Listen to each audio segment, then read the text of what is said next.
Let's do this. The Cult of Hockey podcast by the faithful and for the faithful. I'm David Staples of the Edmonton Journal, and I'm here today with Bruce McCurdy. Hey, Bruce.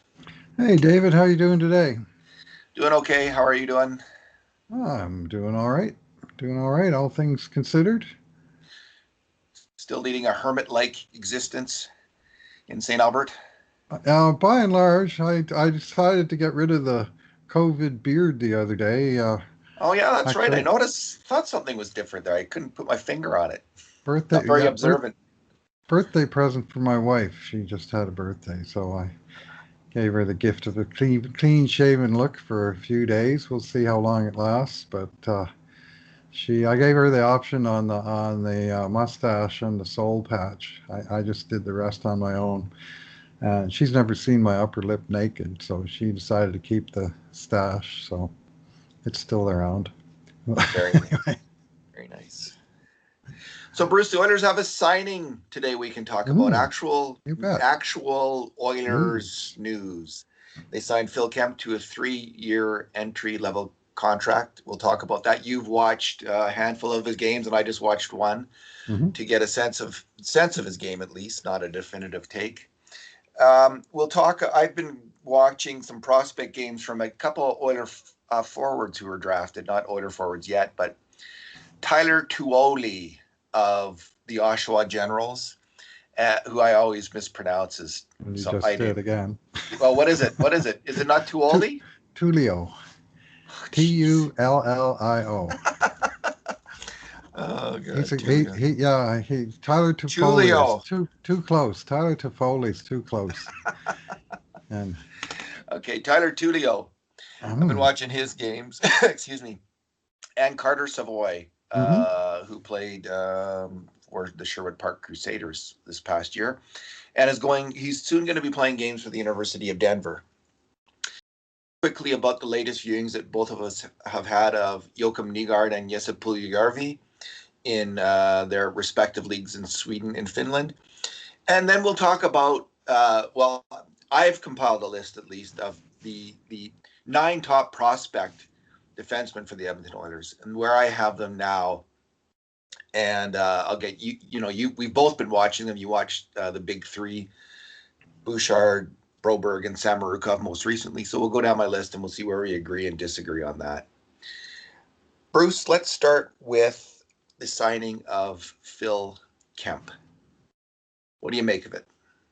Well, it got resolved pretty quick. I just wrote about Kemp last week on the Cult with the news that the Ivy League had collectively decided to suspend their entire season, 2020-21 season, due to the COVID situation, and Kemp was all set to finish off his career as the captain of the Yale University Bulldogs in his senior year. Everything was all set to go, and presumably at the end of the year, it would have been decision time to sign then with the Oilers or possibly to head for free agency in August. Well, with that season being canceled, if he wants to play hockey this year, he either has to sign with the Oilers or he has to convince the Oilers to trade him somewhere where he will sign, a la John Marino.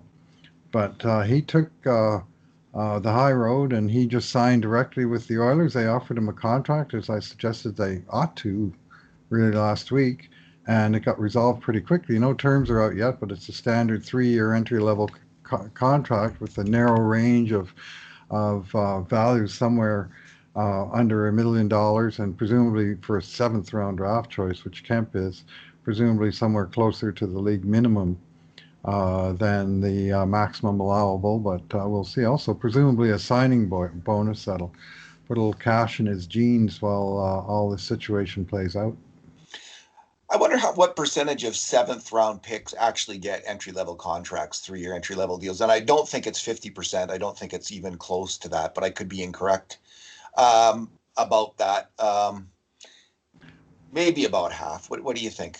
I haven't actually looked at this, but it's anyway. My point is, congratulations, Phil Kemp. Like, you've been playing hockey all your life, working hard with the pro dream in mind, no doubt. And, a U.S. scholarship at Yale was probably high on the priority list as well. I don't know. Like you said, he took the high road, Bruce. I don't know. I just think he acted like I would phrase it as he acted in his interest. I don't think he owed anything to the Oilers. They drafted him. They're Right. giving him this opportunity, but he Yep. didn't. Under the collective bargaining agreement, he could have played out the year, and that would have been fine for him to explore his options. And it's interesting that may well have happened if he didn't have if this choice wasn't forced upon him, and the choice was a hard one. It's either like play no hockey, essentially, no competitive hockey this winter, and for a, let's face it, a borderline NHL prospect, even at this point, Sure. That would be a very iffy decision to miss this winter of hockey. Now the question is, well, there's a couple of questions like how do we rate this guy as a player, and where is he going to play this year? Like he's not going to be playing Harvard Yale, which is the game that I watched. He's going to be playing somewhere, probably either on the Oilers extended roster in Edmonton if they don't have an AHL team, or in Europe, or in the AHL, wherever the AHL is. And it's really up in the air where the AHL is going to be. Everything's up in the air because we don't know. Like, there's some really hopeful news. This is the thing that I'm obsessed with right now is this vaccine information, Bruce. Right. Such incredibly hopeful news. You know, I've come to the conclusion there's no good answer with COVID except the vaccine. It's just brutal. It's brutal. And there's and the public policy around it is just one brutal decision after another where you're weighing costs and benefits that are incredibly difficult to weigh, and you know, people get hurt on either side of the decision really hard. What we need is a vaccine, and looks like we're gonna get one, or the United States is at least gonna get one sooner than later. Hopefully we'll get one right away as well. Maybe that will change things, and maybe we'll have an AHL team in Bakersfield able to cross the border. What do you think? Yeah, well, the questions about the AHL are many, starting with if, then when, then where, and what format. Uh, the where has to do with the fact that the NHL may be looking at a hard border with an all Canadian division playing all Canadian games, and four of the seven Canadian teams have Canadian affiliates in the AHL, but the three westernmost, are all have their farm teams down in the states. And for movement of players and so on, not to mention competition, it may make sense to form a Canadian division in the AHL.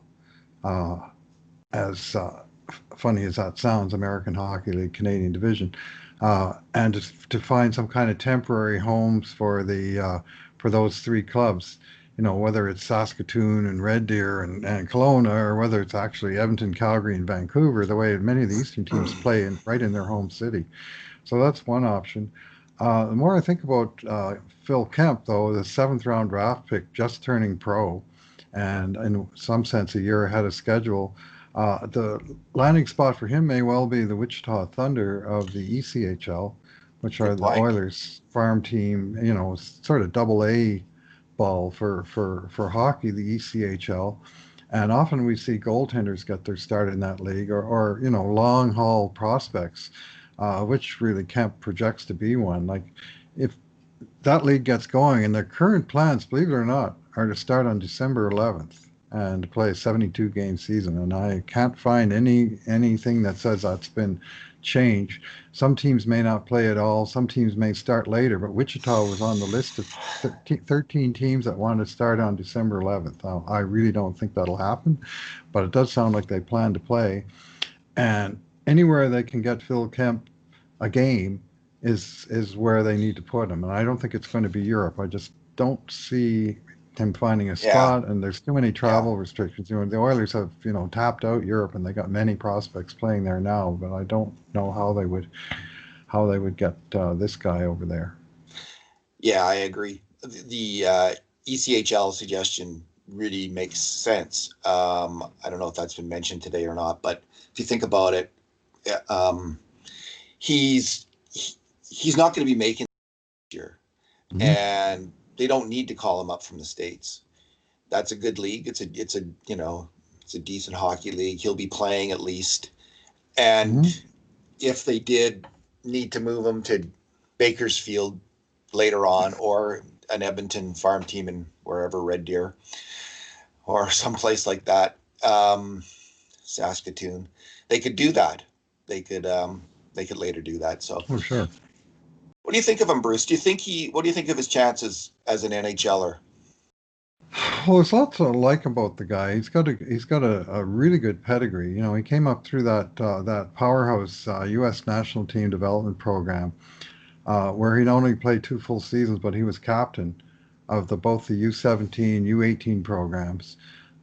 He played on the U18 team that won the gold medal for the United States, and the U20 World Junior team that won the silver in 2019. So he's hung out with some very high-powered, high-end draft picks. Now, hung out with is different from being one. He's a seventh-round pick, number 208 overall, which suggests he's a long shot. Having watched his games in Yale, again, there's lots to like. I think this is a player, you know, a very high character player, and clearly he was going to be on. He was going to be the captain in his senior year. But the technical issue that he's facing that jumped out at me in the games I watched is skating. I don't see him as a NHL caliber skater at this point. A little bit of a clunky stride, and I did find technically, turning and that sort of thing looked real natural to him. Like he's a battler and he hangs around, but to make it in the NHL, you got to be a battler who can move his feet. So that's my concern about his future more than anything. Now that said, he's got a 3-year contract, and he's got David Pelche on his side now, and work to be done, and every indication that he's a guy who will embrace and do the work. But we'll see. Yeah, that's the impression I got as well. Is that skating is the issue in terms of NHL play. I mean, even in the U.S. college game, he was just average at best as a skater for that level of play. Mm-hmm. And,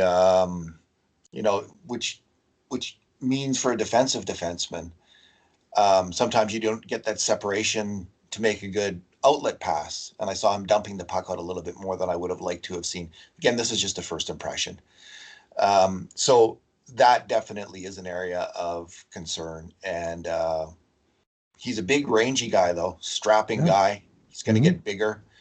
And players there have been players who have improved their skating, and we'll see what happens with him. He's got 3 years though to work it out, and I think it was the correct decision to give him that contract, and to see he's a right shot D man. They're always in need. Maybe the fear was, well, we can't have another John Marino situation here where he goes elsewhere, but he's no John Marino. I mean, John Marino, I think the thing it's really strong with Marino is his skating. Like he kind of skates at that NHL level, and he's a good thinker of the game. Kemp may be a good thinker of the game, but his feet have got to get there. So right, John Marino, man, that was a case of a perfect storm.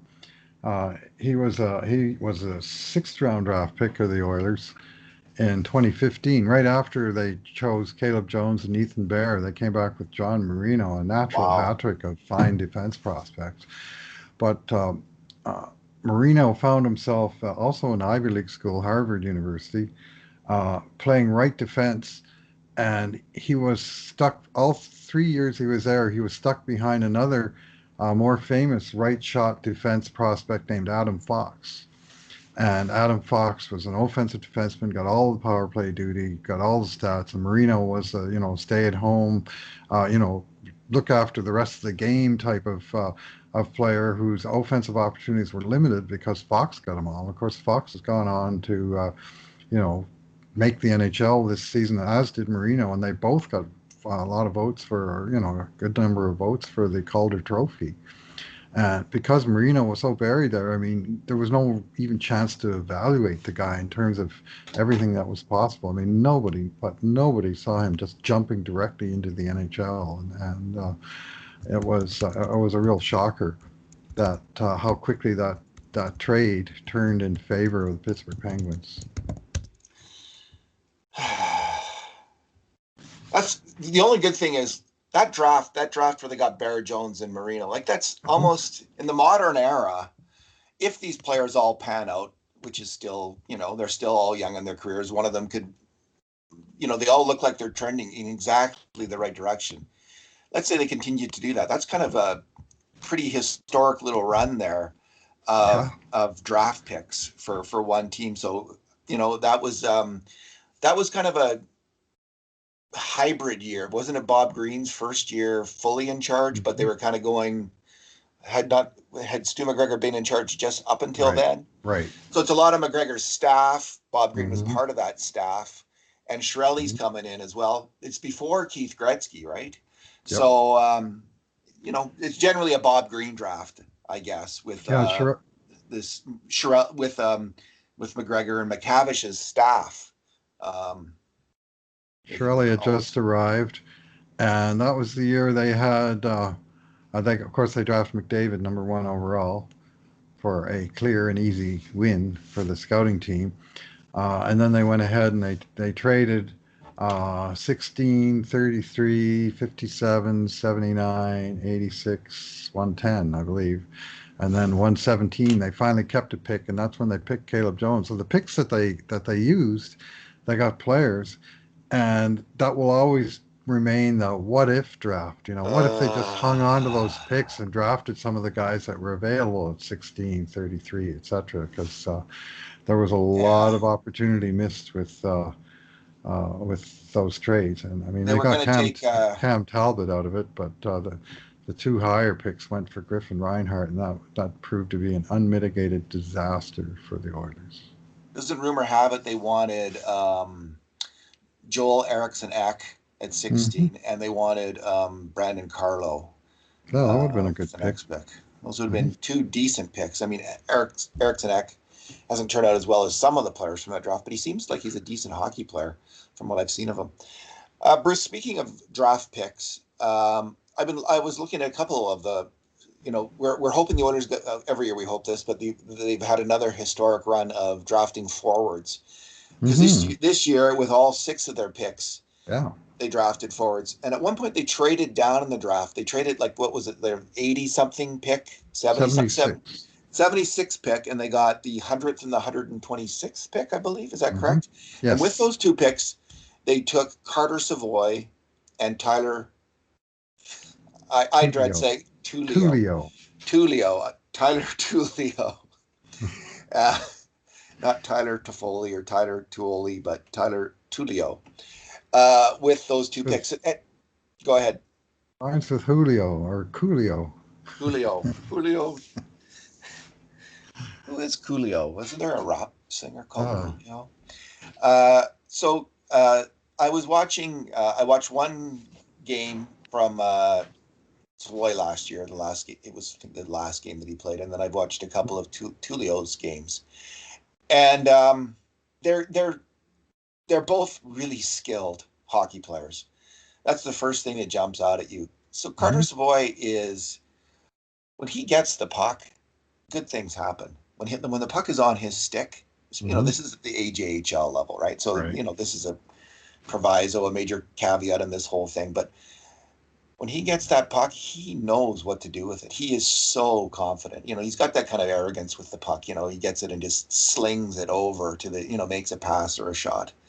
That's the first thing that hit me. Both of these players also, and I wasn't necessarily expecting this, were surprisingly kind of physical in terms of, they're not big guys, either of them, but they were both throwing their weight, whatever weight they had, they were throwing it around. They were battling hard.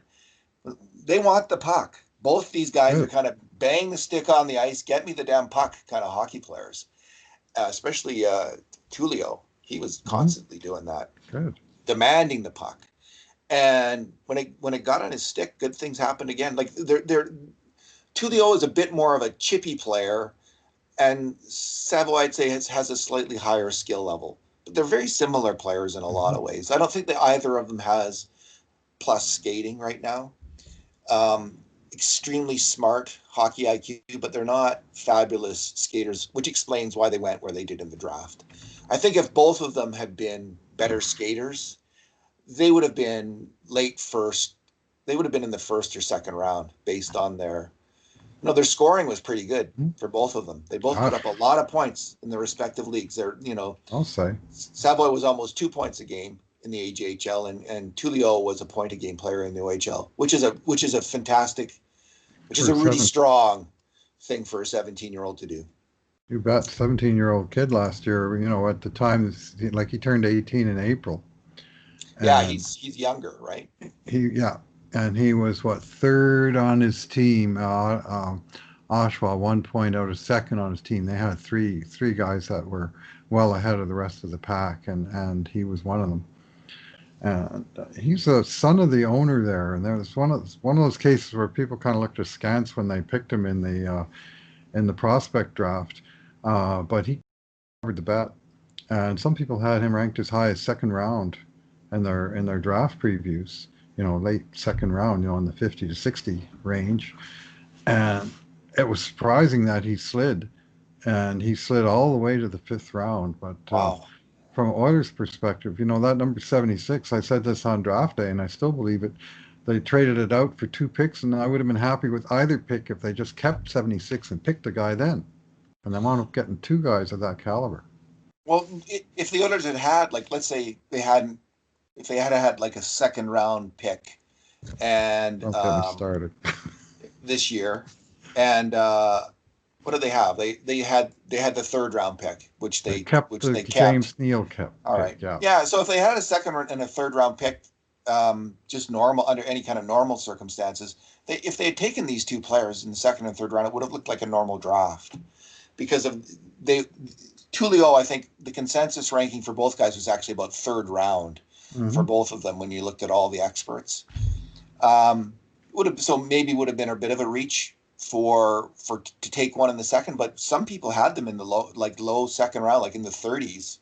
Carter Savoie was, I think Scott Wheeler had him in the right at the top of the 2nd round. Scott Wheeler is a pretty sharp prospect guy who writes for The Athletic, and certainly looks at all these players himself and comes up with sensible views of them. So yeah, the Oilers they did well to get these guys, and we'll see. Like so Savoie's 18. He's going to Denver. Yep. He's got lots of time there. He's got 4 years, and to develop. Tullio has 2 more years to play in the OHL. He's not in contention this year to play for Team Canada, but by next year at the World Junior Tournament, he could be vying on the roster. Like if he has a season where he gets, let's say 80, 90, 100 points, which is possible. Well, prorated. Yeah. Last year he was playing on a line with Phil Tomasino, who was, who drafted him? St. Louis, I think. Who drafted him? Yeah, he played part of the year. Tomasino played 26 games. Nashville. And then he got traded out, he got traded in, I guess, from Niagara. Oshawa. Yeah. Is he ever a good hockey player? Whoa. Yeah, he was a 1st round pick in 2019, and a highly rated one, and he's in the mix for Team Canada right now, Tomasino. Yeah, he went to Nashville, 24th overall in 2019, and he really has got the puck on a string, and is a strong attacking hockey player. Looks like Nashville got a good one there.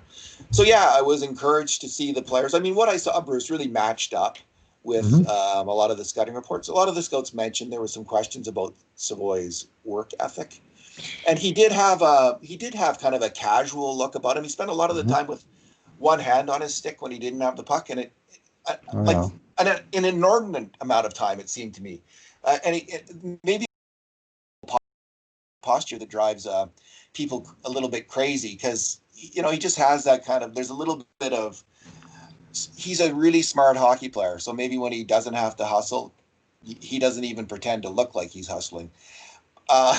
There might be some of that going on, but man, he does hustle when he's getting after that puck. And to be an NHL hockey player, though, he is going to have to raise his work rate in an obvious way, and raise his skating ability in an obvious way in the next few years. These are possible, but the guy has the skill level to one day challenge for a job in the NHL, as does Tulio. He's quite the sniper, right, Savoy? Like he scored 53 goals in the AJHL, and as I recall, just going off memory here, that was the most in that league by any player in something like 19 years. And Wow. he missed 6 games, so he didn't play the full. He played 90% of the schedule, and basically scored a goal a game, 53 goals in 54 games, and he's a sniper. His younger brother, who I have seen play, Matthew Savoy, I saw him at the John Reed Bantam tournament that they hold out here in St. Albert every year, except 2021. It's been canceled, but terrific tournament of WHL talent pool level players. And Matthew Savoy, I saw him play the championship game in that tournament. He scored the tying and winning goals in the third period, and made quite an impression. I went into the game saying, "Who's this number 7 guy? He looks good." And by the end of it, I knew who he was because I kept announcing his name on the PA for scoring. And he went on to be a near uh, elite talent. He wound up playing with Winnipeg in the WHL this year, and he was right on the cusp of being named a, what do they call him, the elite player, the same program McDavid went through, Yeah, 15-year-old yeah, underage. yeah, There where is a they name make for it an where people miss exceptional exceptional status. status. Yeah, he Yeah. was. That's the younger brother, and clearly there's talent in the family. And Savoy is known for his quick, accurate shot, but he's going to have to build a more complete game than that around that skill. But if you're going to have one skill to start with, being able to put the puck in the net is a pretty good skill to have, and he's got it. He's probably his brother is probably the most heralded prospect out of the Edmonton area since Tyler Benson. Tyler And I Benson. just watched Tyler Benson's playing Hmm. in the second Swiss league, and I just watched his game for, I think it's GKC. I'm not exactly the Lions of GKC. I'm not Hmm. sure what city they're in. Anyway, he looked awfully big and fast out on there on that Swiss ice, Bruce. But and I couldn't tell if that's just because it's a slightly smaller, slower league. It might be. It's good to see though Tyler Benson playing. He's killing penalties there. So he's getting some experience. He never got. I don't think he even did that in Bakersfield in the AHL, and he looked good killing penalties. He's an interesting player because he's kind of become the Oilers' forgotten man on left wing. Now there was quite a lot of hope around him last year after a pretty fabulous rookie season in the AHL, where his point scoring heralded, and what looked to be a decent NHL career going forward. He didn't quite have as good a year last year in the AHL, partly because his partner in crime on the attack, Cooper Marody, was hurt much of the year. And so he's kind of, and then the Oilers, of course, have brought in Dominic Cahoon and Tyler Ennis, Hmm. two kind of similar, these are, by NHL standards, none of these are big players. They're all skill wingers. So Hmm. Benson is in tough behind Cahoon and Ennis, honestly, for a roster spot. You also have Ryan Nugent-Hopkins on that side. Right. So where's the skill winger gonna fit? The good thing about Benson is he kind of can play a gritty game, which is what I saw him killing the penalty. He looked really good as a penalty killer. Fearlessly getting out there. Maybe he had some fear, but it looked fearless to get out there to block the shots. And playing his position really well. He grinds on the boards. He's defensively responsible. So again, though, even making the fourth line on the Oilers this year is going to be a huge chore. The good news for Benson is that he has one more year on his entry level contract. So Hmm. he has another chance in the organization if there's an AHL season to make it big there. Um, Yeah, they've got. I mean, the thing about the guys ahead of them, I mean, including Nugent Hopkins for that matter, but also uh, Ennis and Cahoon and another guy we'll talk about shortly, Joakim Nygard, are all Nygard, speedy, skill left wingers, uh, and all of them are expiring contracts in 2021, including yes. Benson, whose ELC expires in 2021, meaning next year he will no longer be exempt from waivers. but also meaning that next year, one or two of these other guys might move on. So he almost seems destined for AHL and the upcoming season. But if he makes a big splash, then that might affect how Ken Holland goes about constructing his roster for the 21-22 season, which is to me the earliest that we can really expect to see Tyler Benson as a full-time Oiler. Yeah, because they might be facing a decision where, let's say, Cahoon or Ennis puts up 40 to 50 points somehow, or in 35 to 50 points, and or 35. Nygard puts up, let's say, 30 to 35 points. That might put them in a price range where they're out of touch. But if Benson's getting a point a game and playing in all situations and being a leader in the AHL team, they might think, well, we'll just go with him. He'll be $1 million player for us next year, and we can't afford $2 or $3 million. And because that's what this is the decision the Oilers are going to be constantly faced with in the next few years. And it's good that they have all these players, this depth to pick from. Bruce, you watched Nygard. I did. 3 of his games. How's he coming along? Yeah, he's had a slow start over there. We talked earlier about how his season came to an end with a bad hand injury that he suffered blocking a shot in late January, busted up his hand pretty good. He came to Oilers training camp in July, but he apparently wasn't ready, and they never really considered him. They didn't use him in the exhibition game or anything. He never got in the lineup. Then he went over, signed with his old team over there in the Swedish league. He played one game at the start of the season and said this hand still isn't right, and he opted for surgery, and he missed a better part of at least 3 weeks. And then he came back and he had a real slow start. After 7 games, he had 1 point, and he had expressed unhappiness with his own game, according to sources that speak Swedish. And anyway, I watched his last 3 games, which are his 8th, 9th, and 10th games this season, and I saw players who excels in the Swedish league, and he looked like an excellent player in all 3 games.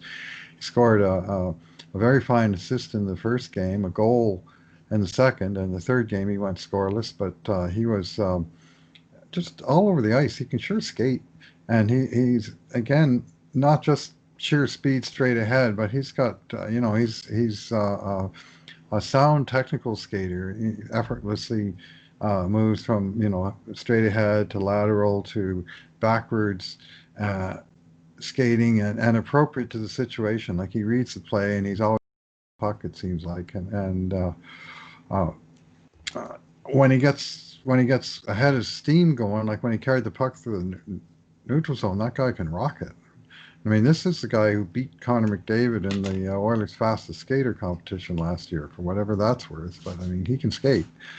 That's central to his game. What I liked about it is that he skates in both directions, no matter which team has the puck, and in all 3 zones. Like, he used that skill. Like, he's relentless around the puck, and it really doesn't matter where on the ice it is. He's after it. And I thought defensively he was very sound. He was getting in the lanes. He was challenging for possession, winning his share, and offensively, a darting player who create chances, and the odd one's going to wind up in the net. Like, he's. No, I don't think we can mistake him for a top 6 at the NHL level, but we can sure call him an NHL caliber player, and strongly in the mix for the Oilers' suddenly deep left wing spot, where they signed him to a 1-year extension. Even after he busted his hand, Holland saw enough of his season, liked him enough to sign him to a 1-year extension, one-way contract, $875,000. So, decent value in terms of the cost of the contract. Could be fully buried in the AHL if it came to that, but I think he'll be on the roster and getting games. I love how he just sticks into the play. He just gets in there. He's a small player, but very aggressive and feisty. Battles hard for the puck. And the Oilers, it's interesting, from kind of gloom and doom on the left side, which we were all kind of feeling before the signing period. The depth chart, it's RNH, Cahoon, Ennis, possibly Archibald or Neal, Nygard, Benson, Gambardella.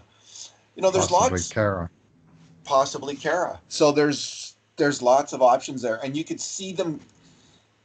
Cahoon, RNH, and Ennis are all kind of offensive hockey players. RNH more of a two-way guy, but you could see Nygard somehow being picked, maybe like in some games being picked over Ennis or Cahoon in some games, because if they're looking for a checker, a super fast checker, a reliable defensive player, I could see Dave Tippett in some games going with that. And then there's also the specter of injuries, of course, that that's always going to happen, but they're suddenly covered. They're about 5 or 6 deep with actual NHL players, I think. And I would include Tyler Benson. I think Tyler Benson could play as a fourth line NHL player this year and do fine. I thought he did fine last year in his stint with the Oilers. He was a solid two-way hockey player. So not so bad. I saw the most recent game of Jesse Puljujarvi, Bruce, and he's it's going to be interesting to see him come back and play the North American game, because he swoops around the, like he's the big aircraft carrier swooping around the ice in Europe, dominating things and playing a very predatory game, just very strong hockey, and he probably had his best moment of the season in overtime in this game, where he was even with the player. There was a puck battle in his own zone along the boards. There was 2 players on each team battling for the puck, and kind of in the high slot was Puljujarvi and the player he was checking. And Puljujarvi was kind of reading the play, cheating for offense a little bit. And as soon as he saw his team get possession, he took off, and he took off a split second before the other attacker. So he was cheating for offense, you can call it, or reading the play correctly would be another way of looking at it. He got a pass. That's what I saw too. He read the play correctly. He got a pass, and he just pulled away. Absolutely pulled away. It was like Secretariat in the home stretch, pulling away from the guy trying to catch him. It was not close, and he scored a really beautiful goal, going 5-hole. It just, Puljujarvi is such a tantalizing player in a lot of ways. I guess what I'm noticing is if I could think of one thing he's going to need to, that he could improve on, he still gets knocked over a bit too much, and when he's puck protecting, I think it's because he's big, but he doesn't have a huge base. Like, he doesn't have, I don't think he's got the huge legs yet, and the huge, hockey butt, as they call it. And as he gets older and stronger and bigger base, stronger base, and puck protects better, man, he that's the thing he could work on and needs to work on, I think, to become a top 6 NHL forward. And that's going to come. He's what, 21, 22 now? 22. It's he's working on it. I think that's coming around. He had problems with his hips, major problems with his hips, required two surgeries there. So that's an area that's going to come. But that's in terms of what's next for him, where he can develop. That's what I was seeing. No, it's funny. He's got like 2 goals in his last 8 or 9 or 10 games, and they both came in overtime to decide 2 different games. I'd like to see a little more production from the guy at this point, but in the games that I watched, he looked fine, and he's. I focused on 2 earlier games, and he looked particularly fine in one of them, less so in the other. But so maybe consistency is something he has to work on. But I mean, you could pick 2 games of any player and find that one performance was superior to the other. So who knows? But he certainly got the when he's in full swoop mode, he's like a bald eagle patrolling the skies. He swoops and the other guy's in trouble. I'd like to see him in overtime for the Oilers. I think he's a really good pick for 3-on-3 hockey. I'd love to see him out there. Like, if you put, you go Nuge and McDavid, well, they probably would go Yamamoto and Draisaitl, but Puljujarvi and Draisaitl would also be something to see. That would be something to see. And then they have you can go with Yamamoto and maybe Ennis, or they've got 6. They've easily got 6 guys now. Like last year, they're sometimes struggling to get even 4 or 5 forwards that you'd want to put out there, but they've got 6 or 7 now. And Cahoon, of course, is also a spectacular little offensive hockey player. So yeah, this is a different team on the attack than we saw last year and certainly the year before. Mm-hmm. Is that it for the players, Bruce? Have we covered?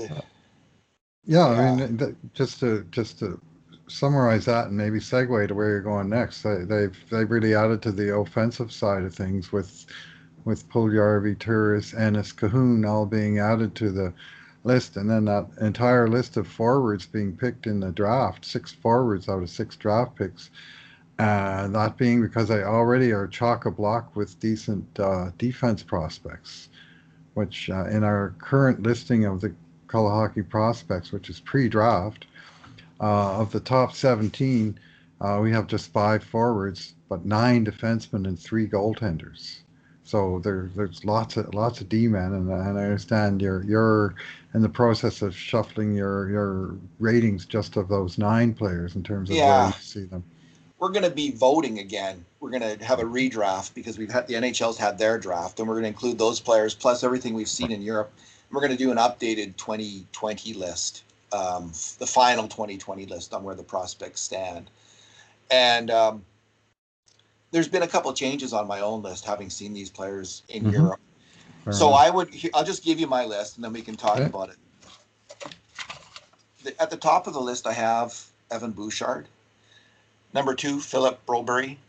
Number 3, Theodor Lundstrom. Oh. Number 4, Dmitry Samorukov. Number 5, Michael Kesselring. Mm-hmm. Number 6, William Lagesson. Number 7, Philip Berglund. Number 8, Phil Kemp. And number 9, Markus Niemelainen. And I just want to start by saying the difference between Bouchard and Broberry is so small. It's a fake argument to say one's ahead of the other. One isn't ahead of the other. They're both really, really strong prospects. They're very different hockey players. And Bouchard is a couple years older than Broberry, to keep in mind. But they both have the same, a very similar ceiling, which is top pairing, even number 1 D-man on the team. I think in terms of performance right now, Bouchard is ahead, but I think in terms of ceiling, Broberry has a slightly better chance of being a true number 1 D-man in the NHL.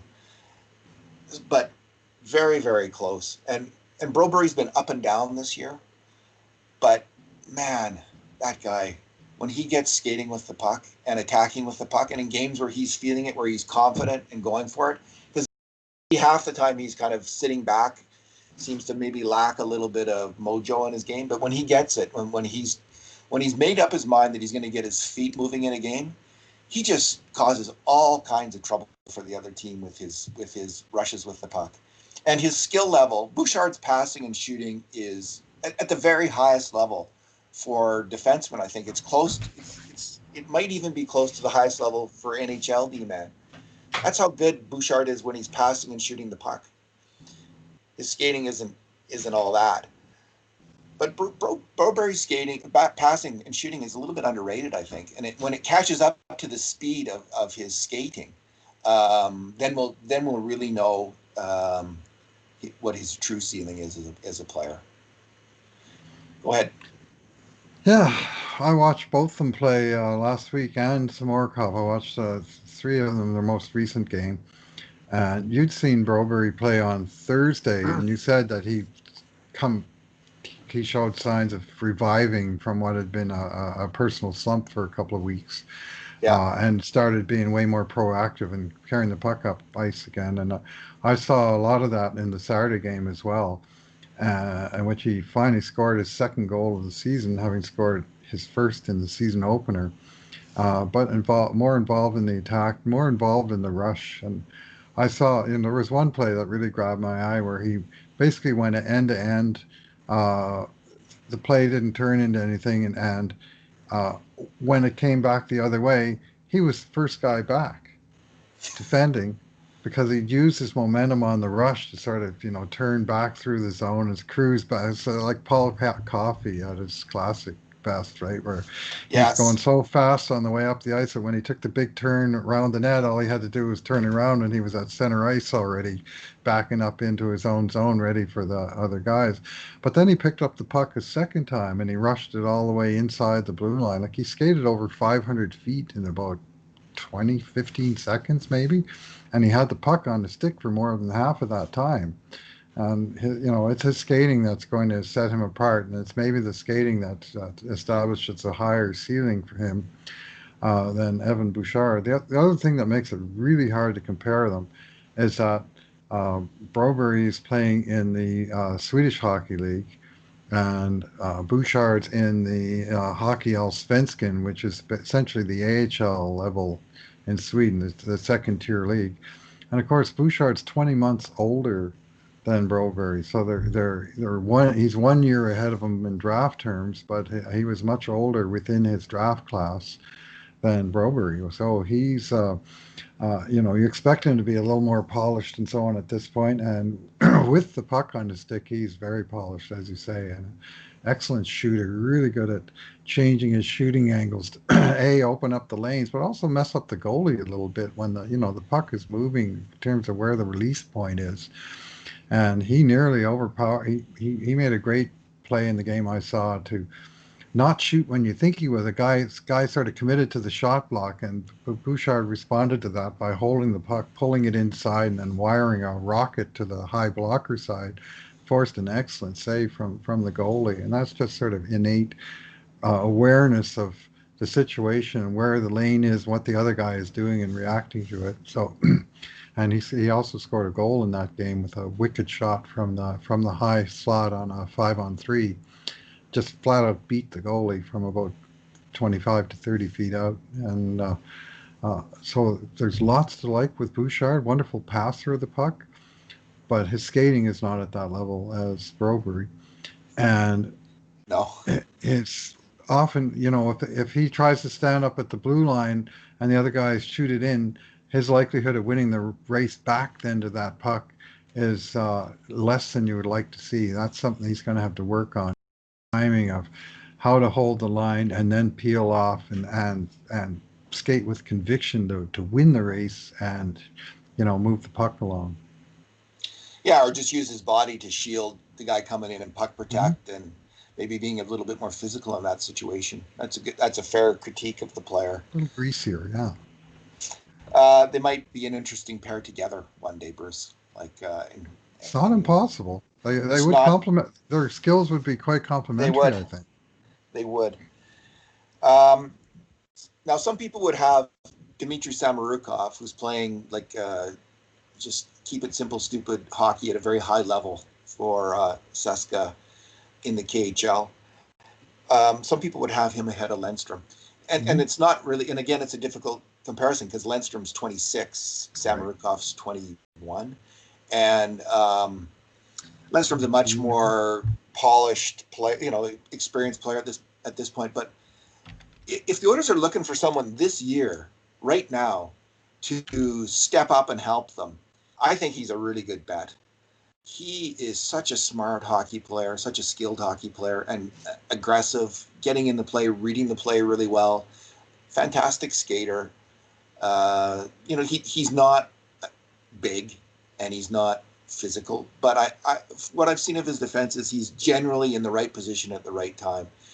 So, and I know that a lot of people were excited about Joel Persson last year heading into camp, and he didn't work out. Persson's not nearly the skater or competitor. I don't see. They're very different hockey players. Persson seemed to be just play more of a passive game, reliant on really good skills. He's playing more of the Bouchard game, actually, Persson, where he needs it to go a little bit slower and use his skill to make the play. Whereas Lennström's forcing things constantly all over the ice, and I think it's more of an NHL style. So I have him ahead right now of Samorukov. Samorukov has become consistent where he was inconsistent in the past. He's playing very solid hockey. It's extremely encouraging. So really, my ranking of Lundstrom ahead of him is just for this year. It's not for their ceiling. But I could see Lundstrom playing making it in the NHL, becoming an NHL hockey player. So that's why I give him that high ranking. What's your thought, Bruce? Well, I've still got Sam Urukov would be number 3 on my list of the big three with room to spare. I think just because of what he's doing, where he's doing it, and what age he's doing it. 21 years old, and he's playing on the top team in the KHL, which is the best league outside the NHL, and as of the game I watched, which was his second last game, he had the top plus of any defenseman in the KHL, tied with his own partner, Klaus Dahlbeck. And he'd been on the ice for 25 goals for and 5 against. 5 goals against in like 26 games. So they're just not giving up anything at all. And that of course, speaks to team strength, and it is a strong team, but it also speaks to a guy that's doing his job and doing it well. And he's got, I think, 8 points. But his job within this team isn't to bring the offense from the back end. It's to mind the store and to and certainly contribute offensively, because I've been scoring on his watch. But he's more get it up to the forwards and then let them look after the offense side of things.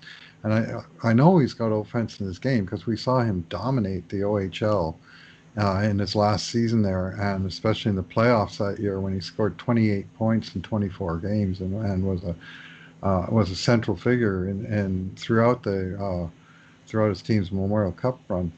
So he's an intriguing player, but he's gone from the AHL to the KHL this year, a much tougher league, and he's taken an absolutely massive step forward in terms of his play, his contribution to his team. Maybe he's a Russian defenseman who's built to play in Russia, but it remains a fact that he came over early. The Oilers drafted him out of the OHL, and then he played 2 more years there, and then another year in the AHL. So he clearly wants to be over here, and I think he's coming. He's on the rise. So the bottom group of players, I have Kesselring, Lagesson, Berglund, Kemp, and Niemelainen. Mm-hmm. And just more quickly, the guy that really stands out in this group for me is Kesselring. Mm-hmm. And I rate him quite a bit higher than Kemp. He has everything that Kemp has, just a little bit more. He's a better skater. He competes a little bit harder. He's a little bit better passing the puck. He's bigger. And for all those reasons, you add it all up, and that's I think a considerably better prospect than Kemp. Although we'll see. Maybe Kemp will prove that wrong in the next little while, and maybe my first impression of Kemp was incorrect. But I really like Kesselring. As he just competes, Bruce. He's a smart hockey player who competes hard. And with that kind of size, good things can happen for him in his career. We've all seen Lagesson. He's a really solid two-way hockey player. He could be, I think, like 7th defenseman on the Oilers. I think it'll be him or Lundstrom. And Lagesson's a bigger player, tougher player, better defender. Lundstrom's a more attacking, quicker skating player. So you kind of take your pick. Both of those players could play third pairing hockey in the NHL this year and hold their own, I believe. As for Berglund, he's now out until Christmas. He's out. And when I was watching him, he didn't look good. And I just wonder if he was playing with an injury. I don't know. He just looks, and I think I was saying this at the time, he looked stiff. It didn't look like there'd been such expectation about this player, that this is a really good hockey player, and I didn't really see that in the games that I was playing. Maybe this is the explanation that he was playing hurt.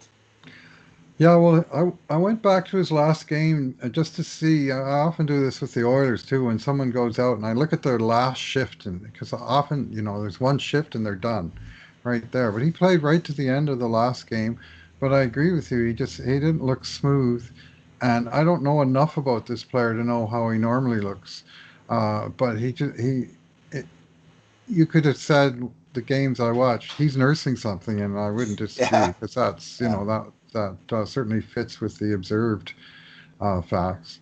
And uh, honestly, I expected him to be a little bit better, a little bit more physical and aggressive than what I saw, and that's often what you see too with a player nursing an injury, is they're a little more reactive than proactive.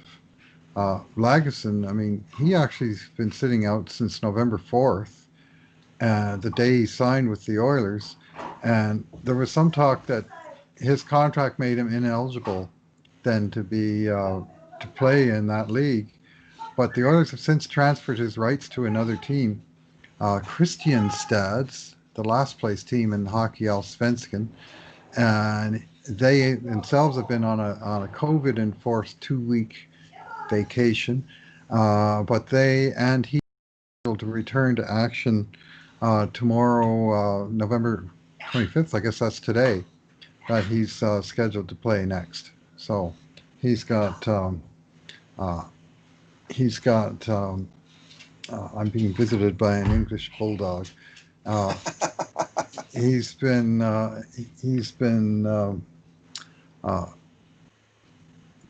basically pulled back from not playing at all and getting his opportunity to play. So I'll be watching the game that he plays today with interest and see how he looks with his new club. But he's I think you're right that he's a solid pick to be the number 7 defender on the next year's Oilers team.